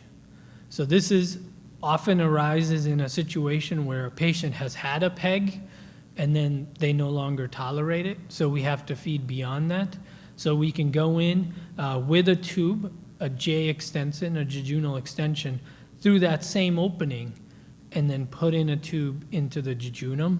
Other reasons we use this is and I'm an endocrinologist, so in patients with gastroparesis, where the stomach is not emptying quick enough, we use this because it allows them to then vent the stomach, so that they don't have nausea or vomiting. They can actually vent the stomach contents and then feed into the jejunum. And again, here's a sample of that tube. So this is a PEG with a J extension with a bumper at the end of it. So you can see that there. At the blue end, the tip of it, that's the part that's outside the body. What you're seeing there is one will be labeled a jejunal or a feeding port. There's lots of different labels, and this is probably the most important end for this tube. Because if you identify the wrong tip, bad things can happen. And I think Lisa and I had a patient that Lisa actually identified. She came over to my office of a patient who was intolerant to tube feeds. I know for months or years. It was 2 years. This patient was intolerant to feeds, couldn't, figure out why. They had done all sorts of studies, had a PEG with J extension, and Lisa kind of looked at the x-ray, and said, I don't know where this tip is. This doesn't look right. I think they're feeding into the wrong end. And we looked at it, and that was the case. And so for 2 years, this patient had gone, on and not being able to tolerate feeds when it was a matter of just feeding into the right port.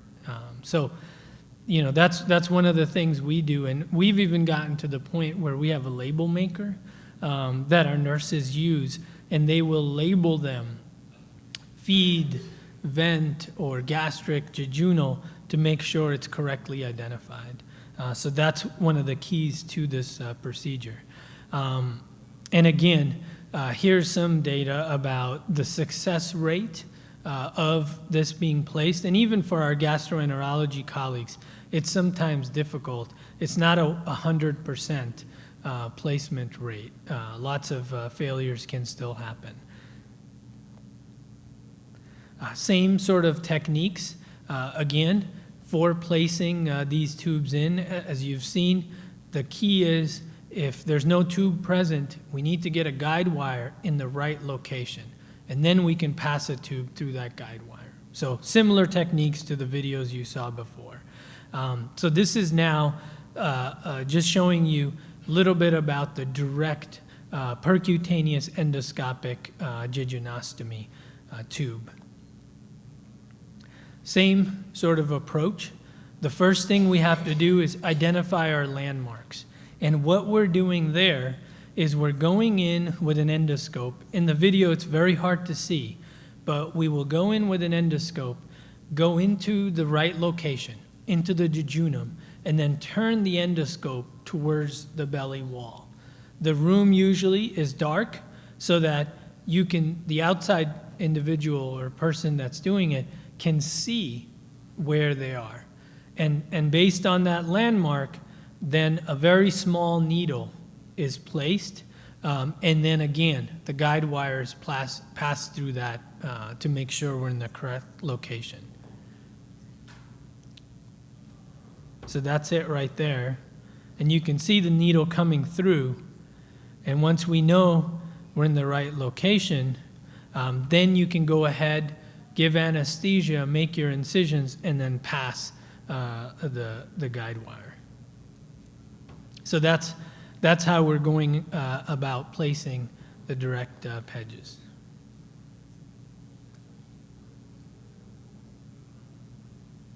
And here's the second catheter. So that's the bigger needle. Once we're confident we're in the right location, we can then pass the bigger catheter. And then again, they're using the snare here, and they're passing their guide wire. So you can see very similar techniques, but this is much harder to do because of the location. You have to go in quite a bit compared to the stomach.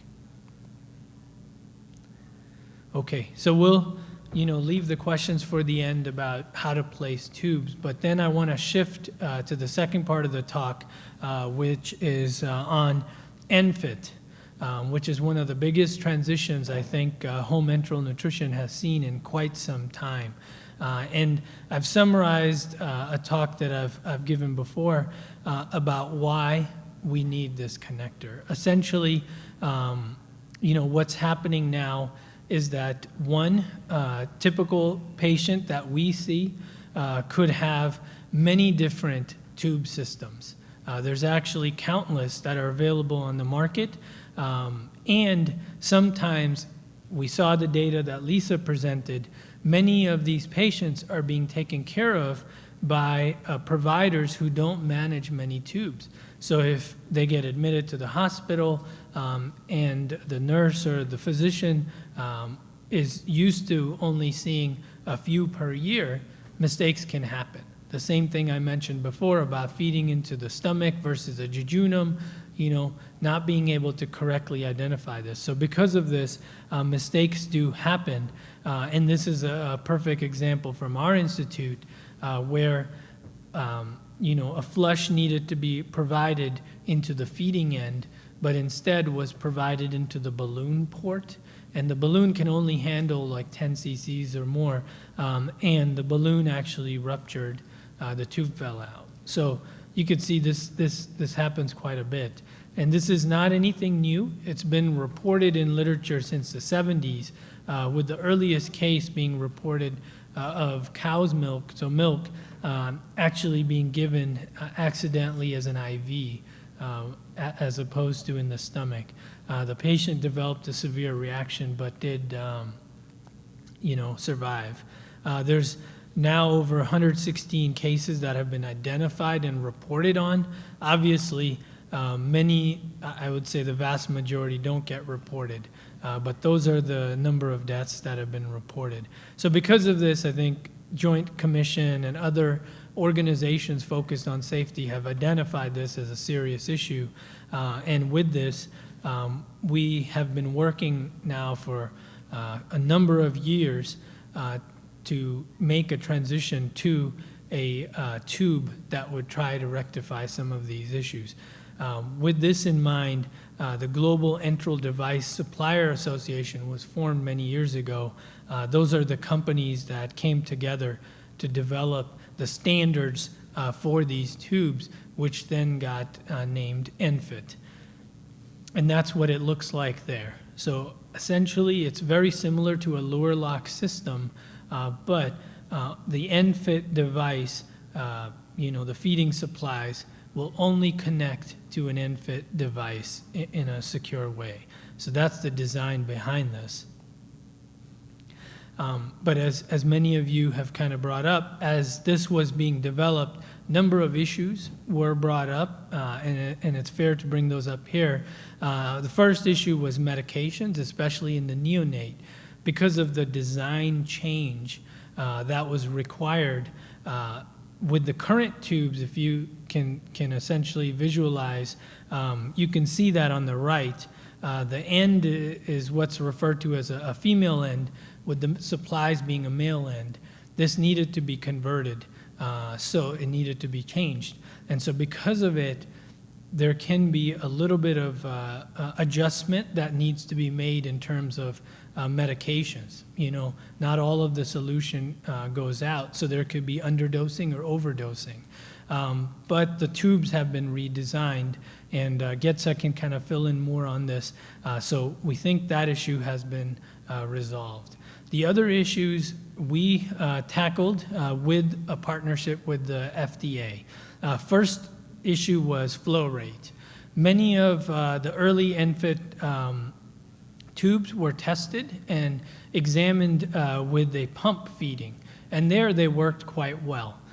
We then built upon that testing and wanted to make sure that the needs of our patients, the home patients who provide gravity flow or provide bolus feeding, would also be met. So with that in mind, we set forth to do some flow rate testing.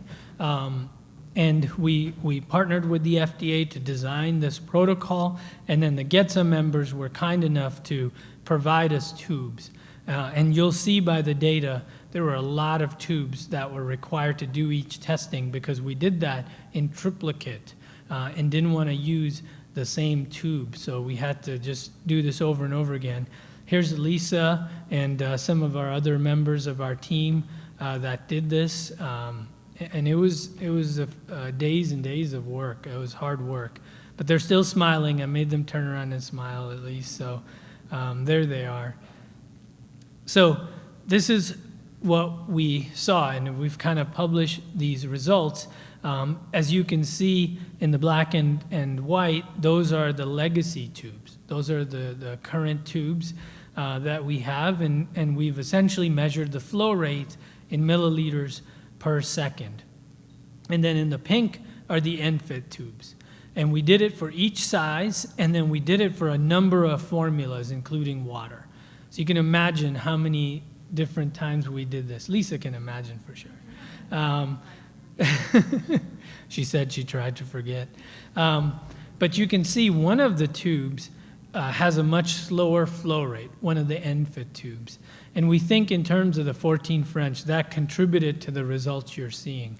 In aggregate, when you combine all the ENFit versus the legacy flow rates, you can see that the ENFit were slower, again, largely due to that one ENFit tube, E1. But when we looked at the 18 French, there really wasn't a difference. With the 20 French, again, there was no difference. The 24 French, for some of the formulas, once again, the flow rate for the legacy tubes was faster than the ENFit tubes. Fortunately for us, the FDA also repeated this trial independently with independent tubes. They tested their own different categories of formulas, because that's been the hardest issue for us, is that with food, with enteral feeding, there's so many different ways to do it. So how could we possibly test them all? So we had to be selective and pick, each institution kind of picked what they thought was a good range. And the FDA picked this batch you see there. And then they showed their data in terms of legacy tube versus ENFit. So they converted their data. It's a big graph. But what you're seeing there is they're comparing a legacy tube made by one manufacturer to the same manufacturer's ENFit equivalent. And they're showing at the very end, if it took 20 minutes to feed in terms of the legacy tube, how long would it take to feed in terms of the ENFit tube? And so that's what you're seeing there. And they did this again with all of the different tubes, the legacy 2 to E2, and then the legacy 3 to E2. So all of those tubes have all of those data listed there, and this has also now been published. So after we were done with the flow testing, the other part of things that we wanted to test was force. Many of our patients provide bolus feeds through a syringe, so we wanted to see if there would be any difference in terms of the force required to provide those feeds. We were able to go into our orthopedics lab, who do a lot of bone tensile strength measurements, and use some of their equipment to measure the force that was required. Blenderized tube feeding, as many of you now know, is something that's really up and coming. Patients are demanding complete food, and they're blending it themselves. So we also wanted to test, in addition to some of the formulas available, blenderized tube feeding as well. So we worked with some of the companies that actually produce commercial blenderized tube feeding, like Nourish and Real Food Blend. We tested those. We then also tested using our own recipe that we have. But that allowed us to also test blenders and mix time. you can see how many variables there are out there, right? So we at least picked 3 blenders that we felt would give us a good idea about the class, you know. So one is like the Osler blender, then is the Ninja, and then the Vitamix, you know, which can take a shoe and kind of blend it. So we tested those, and then we tested each formula 3 minutes of blending versus 6 minutes of blending to see if blending extra would also make a difference in terms of the force. So here we are again blending all of those formulas with the different mixtures. And this is what we saw in terms of the aggregate data. So when we combine the NFIT data and the legacy data, you can see that when it came to the formula longevity, the NFIT tubes actually required less force than the legacy. So the legacy tubes required more. Other than that, there was no statistical difference. When it came to our recipe, you can see that the NFIT tubes required a bit more force than the legacy for the 14 French. But the other tubes, there wasn't any difference. We wanted to then take this to the next level and look at all those other variables. And so we were able to work with our statisticians and do regression model analysis to see which factor is the most important out of all this. Is it the recipe that's used? Is it actually the tube size? Is it like a 14 French versus a 24 French make a difference? Or is it legacy versus NFIT? And when we did that, you'll see each time the legacy versus NFIT actually fell out, meaning it wasn't significant. It was the recipe was the most significant and the tube size was second most. We did it again with our formula, looking at the tube size, the blender, the time, and then again, legacy versus NFIT. And the same thing happened. Legacy versus NFIT fell out when you adjusted for all the other variables. So tube size was important, the blender was important, and then time of blending also made a huge difference. So with that, I'll kind of close, leave it up to questions. I'm sure many will have questions, and then we can look at the tubes themselves.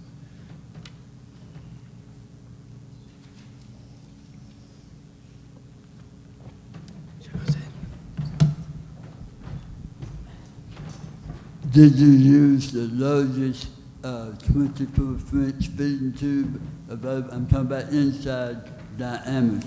Outside diameter, of course, is 24 French, but there are different size interior bores.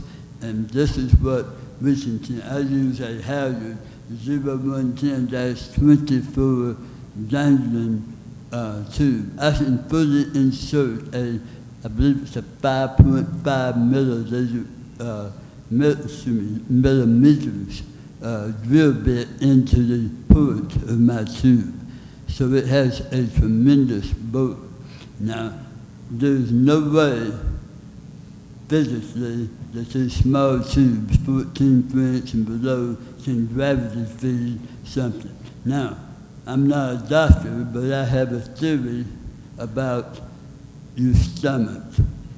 If you blend something 6 minutes, which is totally, absolutely unrealistic. I have a Ninja 1500 watt blender. I blend a ribeye steak for 1 minute and pour it through my tube, along with potatoes, green beans, whatever. And so this is real life. We're not talking about somebody pouring something that's been totally digested. I believe, and I think if y'all did research, it would bear it out, the less work your stomach does, the less work it will be able to do in the future. It's just like a couch potato. The couch potato that never walks, never runs, will soon become unable to do that. The stomach is the same way. And so I want my stomach to be able to digest the fine particles in my 1 minute blended meal that pass through my tube. Now, I've invented a device here which I use if a particle going through my tube suddenly stops the flow of the blenderized tube, I simply run this down my custom-made extension set, which I made because nobody in the industry provides such, and it pushes that particle through my tube. I use this for my pills because I cannot even swallow my own saliva. I have a pump, a suction pump, that I have to use to suck the mucus out of my mouth and throat. So there are tens of thousands of us in the same situation, and we're the so-called silent majority out there. I'm not a feeding tube patient. I haven't seen a gastro doctor since 2014. I've had my tube since 2013. When it breaks, I change it myself. I use the balloon type tube. And if I were to have a problem, I would go to a doctor. But again, I'm not a patient. I just eat different than you do. And I really get upset by the forced introduction of infant into my life, because it would be like if I came to you, Dr. Mundi or Lisa, and said, all right, this is your food for the rest of your life. You get a bottle of taro syrup for breakfast, a bottle of taro syrup for lunch, and another one for supper, because the high fructose corn syrup formula, which is on the market, is just about the equivalent of a glycemic index is taro syrup. Thank you. Okay, any other questions, or is there any response to that you would like to share? Sure. No, I mean, I think so. That it's. I don't know where to begin, but I'll begin somewhere. I think for us, the hardest challenge was, what do we test, right? And it was such a diverse population out there, and we wanted to make sure that we could test the breadth of things, but keeping in mind that we actually, wanted to make this as unbiased as possible, and so really used most of our own resources. We didn't want industry support in this because we knew how difficult and contentious this issue was. And so a lot of this was volunteer time. And Lisa, and everyone came in on weekends, did it in the morning. So we had to make sure that our resources were used valuably. So we actually partnered with Oley and did a survey of what patients are doing out there, and then took that information and said, what's the highest yield in terms of tubes? And did the most common, which would impact the majority of patients. So in terms of tube selection, there's no possible way we could have, added all of the tubes that are used out there. We picked the majority. We can't, yeah, no, that's in our disclosure, that there's no way for us to capture everyone's tube that they use. And then the same thing with the formula. You can now see on the market the growing desire for complete food, the growing desire, as you're bringing up, for blenderized tube feeding. Because of it, there's so many products on the market. If we're doing each test in triplicate, I mean, we could be testing every day of the week for months and not cover them all. So that's why we had to be selective, and that's a limitation. It's a fair point to make in that that's a limitation of the work we did. We extrapolated from our survey data and said, well, what would cover the majority of patients? And that's what we did. But yeah, your point's valid. Okay, do you see that? Okay. Do you want to add anything? Jump in, grab the other. Can you give us a timeline as far as how much longer do I have with my legacy products? I'm kind of stockpiling them at the moment, but I know they're doing adapters or whatever, but can you give us an idea? That I'd have to rely on the manufacturers. I'll bring those brave guys up, guys and gals. But, for us, I think we've gone through kind of different models and different companies. If there's demand, I'm sure they may continue with legacy, as it seems, if there's demand, right? So it may not be a time issue. So we do have manufacturers coming in to address some of those questions more directly, which appreciate that. And they'll be setting up in a few minutes. I'm sorry.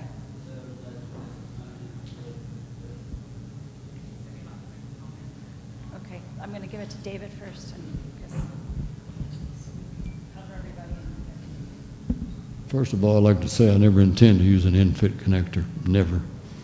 We've worked around, we've got ways we can work around that, thanks to Sanford and some other people on our team. Several manufacturers, AMT and some others, have committed to they're always going to have the legacy connector available. We've talked to them. In-fit is not mandated by anybody. Well, California has. Well, not really. It just says a connector. It doesn't say the word in-fit. Yeah, you're right. So we've talked to the lawyers out there.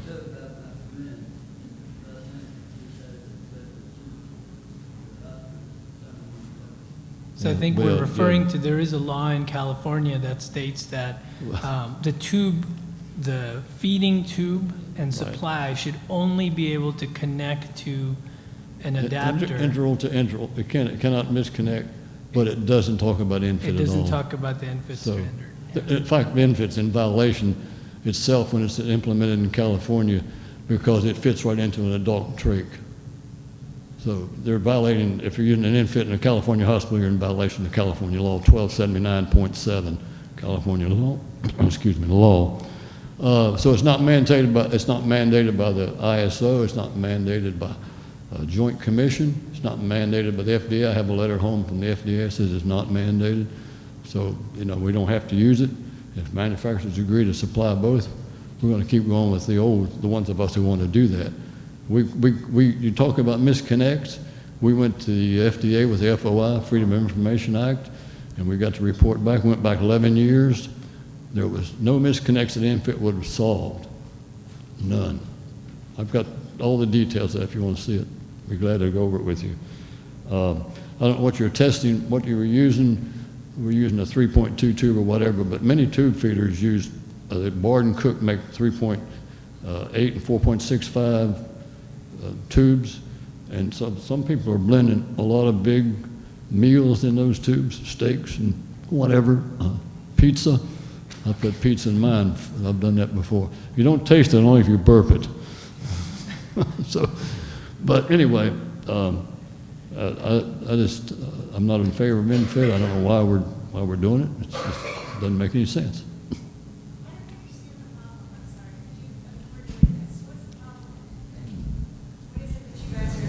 Wait, let me interrupt for a second. Let me say one thing.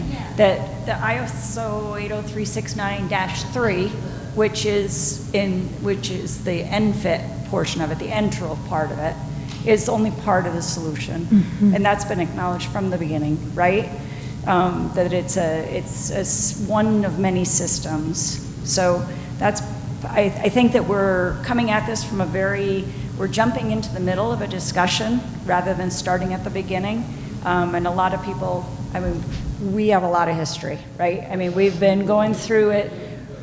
Well, we don't actually have time to go from this. We don't have time to go from the beginning. But there is a lot. David, I'm not shutting you down. I'm just trying to say.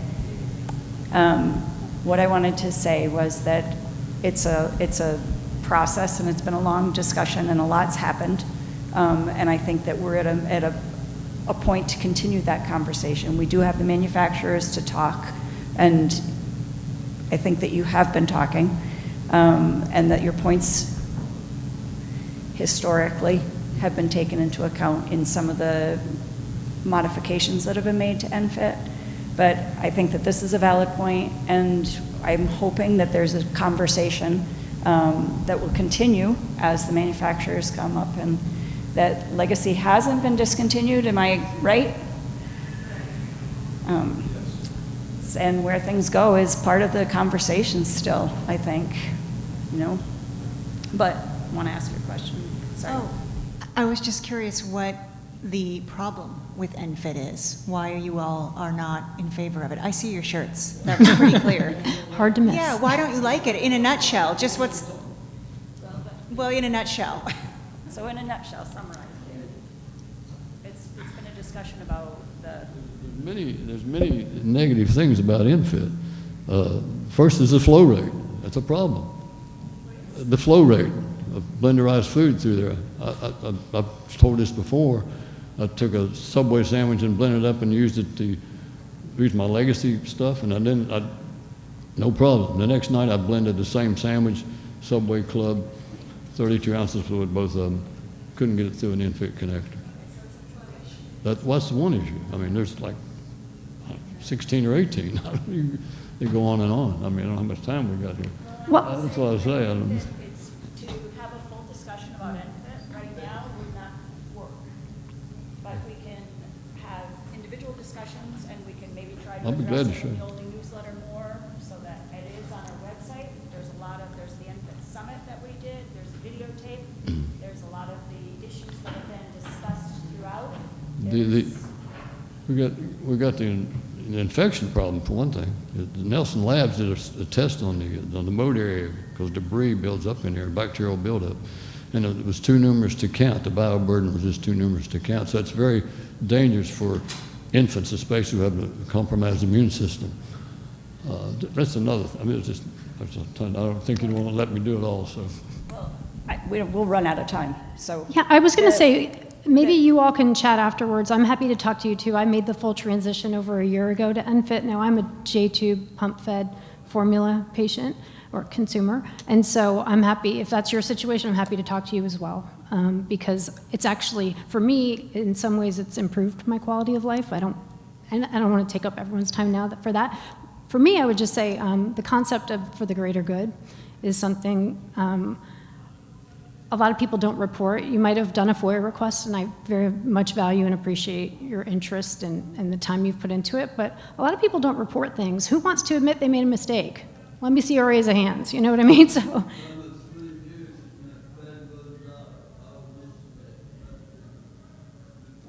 That's true, but still it doesn't always happen. And so, and things, especially us home consumers, we're doing things at home. So it's a lot different than in a clinical setting. The other thing I want to say is we had the majority of the portion of Dr. Mundi's presentation. I hope you found it valuable. I know I did. It wasn't until I met a really cool interventional radiologist who told me about low-profile feeding tubes. So I just want to mention that I always felt like I had a leash. I still do, but it's a lot less, I feel less tethered because of the option. It's not always an option for everybody, but I'm just going to put the plug in. So if you don't know what a low-profile feeding tube is, Dr. Mundi put a slide up. It's the one with the balloon, and it was short. And at least for me, it gave me an opportunity to feel more free, less tethered. For me, it was more comfortable.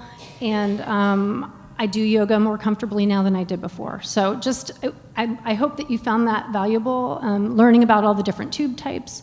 Are there any questions about that portion of the presentation? Or do we need to wrap it up? Oh yeah. How about this? Are they moving? Well, I was going to suggest that these guys stay here. Okay, yeah. And they can People address can questions, talk, yeah. right? And then we can have the manufacturers take their positions. Yeah, so the manufacturers are going to be Halyard Health and Moog are going to be at this table with the black drape. And then, let's see.